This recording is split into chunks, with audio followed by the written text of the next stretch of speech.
masa depan penuh harapan. Assalamualaikum warahmatullahi wabarakatuh. Halo Sobat Cuan, apa kabar? Semoga sehat selalu dan banyak rezeki. Ya, lagi-lagi ya bersama saya, Laras Risdiantoro. Kita ngomong-ngomong soal market. Ya, terutama emas. Ya, kemarin emas naik lagi nih.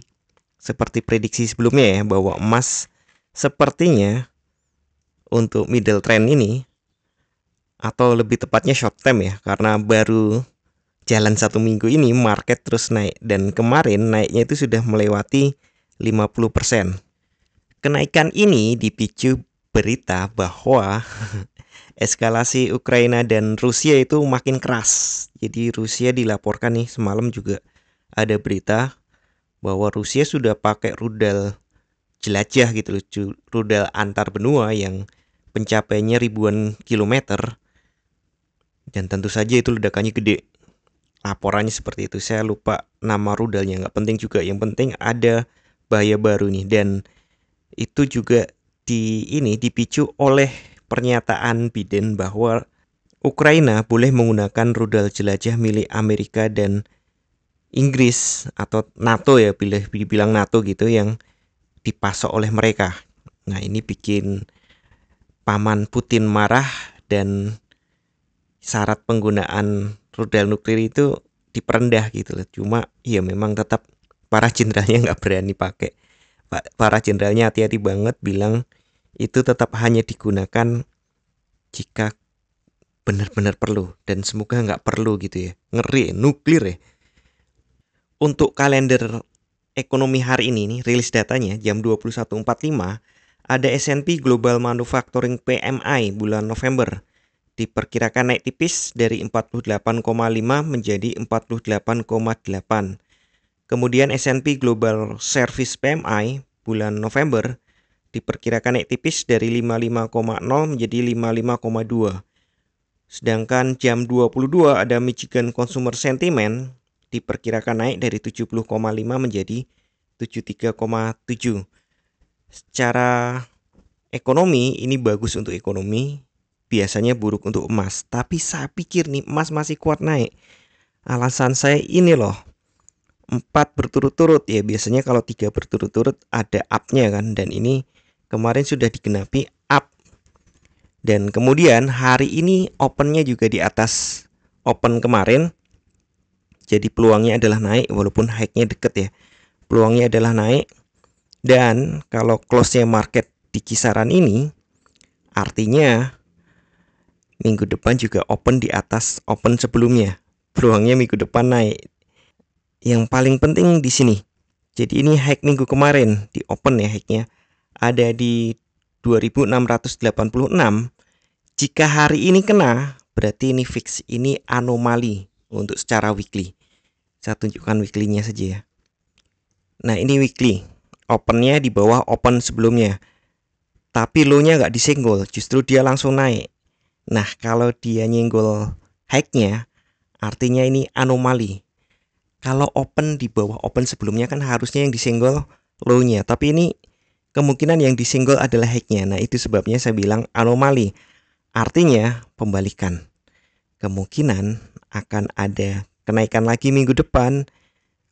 Berarti ya ngejar 700 lagi, kemudian ini ya ngejar ke sini 2734-an nih, 35 lah anggap aja kayak gitu. Kemudian all time high yang menjadi bidikan, karena kan bentar lagi udah Desember tuh. Biasanya Desember Januari kan trennya cenderungnya naik. Jadi sekali lagi kayaknya buyer lebih kuat nih hari-hari ini. Dan jadi 3 minggu ini penurunan langsung dibalas kenaikan. Wah, ini berarti bullish-nya kuat. Hati-hati untuk yang sudah terlanjur sell ya. Saya mulai meragukan beruang. Sepertinya ini market mau balik lagi bullish. Kita perkecil dulu, kan kebanyakan tradingnya harian ya, intraday ya. Jadi secara daily masih kuat naik. Saya pindahkan untuk chart yang mengulik harian. Nah, dia open di atas open sebelumnya nih ya, dan juga di atas pivot, artinya peluangnya hari ini naik. Kejaran pertamanya tentu ke sini ya, ke angka-angka retracement ini ya, dia akan ngejar hari ini akan ngejar ke 90-an. Ya 85 dulu Pak. Iya memang 85 dulu baru 90-an. Kan nggak mungkin langsung lompat 90-an ya. Kecuali ada weekly gap besok Senin. Ini misalnya belum sampai 85 gitu, terus Seninnya 90 kan bisa aja ya, itu weekly gap. Tapi ini kemungkinan sih memang naik sih. Kita lihat 4 jam. Ini 4 jam juga masih sangat-sangat bullish. Ya, masih terlihat sangat-sangat bullish. Ya, walaupun ini sudah oversold ya, tapi masih sangat-sangat bullish. Jadi jangan terlalu tertipu oversold overbook ya. Ini kita lihat ini sudah sangat-sangat oversold tapi naik terus, dan biasanya kayak gini tuh memang pertanda kuat dari bullish. Kita ke 1 jam. Nah, di 1 jam, nah sedikit netralkan aja, naik. Ada setway panjang ternyata di 1 jam. Ya, sekali lagi, jika dia lewati hack hari ini, lewatin hack kemarin, peluangnya masih naik. Jadi kemarin ada di 73. Kalau dia tembus, berarti peluangnya ke 85 sampai 700. Jadi sekali lagi peluangnya naiknya mungkin ke 2685 sampai 2700. Untuk turunnya, saya pikir turunnya pendek-pendek saja. Mungkin di kisaran 60, atau kalau turun lagi ya sebenarnya ada 35 di sini ya. 40 lah. Kalau 35 kayaknya terlalu jauh. Mungkin 40 kalau memaksimalkan turun. Ada juga zona di sini 50. Ya 50 40 lah, anggap ya kayak gitu kalau mau turun. Tapi sekali lagi saya pikir market ini mau naik. Walaupun nih kita tetap harus ingat bahwa tidak ada satupun analisa yang 100% benar. Anda tetap harus bijak dalam bertransaksi, atur volume transaksi Anda agar sesuai dengan kekuatan dana Anda, dan siapkan money management agar jika ternyata harga bergerak tidak sesuai dengan prediksi atau posisi terbuka Anda, maka Anda bisa segera melakukan antisipasi secara cepat dan tepat. Oke, sekian dulu informasi dari saya. Semoga kita semua cuan hari ini, lancar, berkah, manfaat, dan tetap sehat. Amin. Wassalamualaikum warahmatullahi wabarakatuh.